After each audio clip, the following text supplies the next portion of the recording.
কামনায়। আর প্রত্যেক বছরই বলদেব, সুভদ্রা, জগন্নাথ তার মাসি বাড়ি যায় 7 দিনের জন্য বেড়াতে।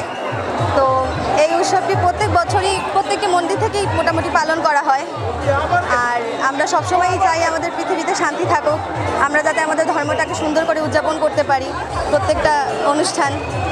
এই তো আজকে এই যে উৎসবটিকে পালন করতেছেন, কি প্রার্থনা পাচ্ছে?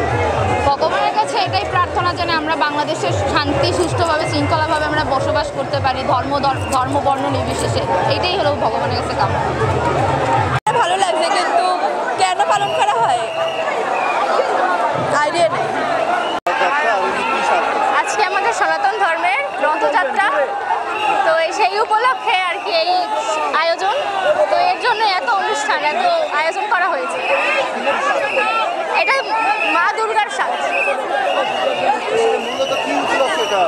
মানে রথযাত্রার পরে হচ্ছে আমাদের মানে দুর্গা পূজা হয়। এই কারণে একটা প্রচলিত কথা আছে যে রথ টানি দুর্গা আনি, এই কারণে এই সাজটা।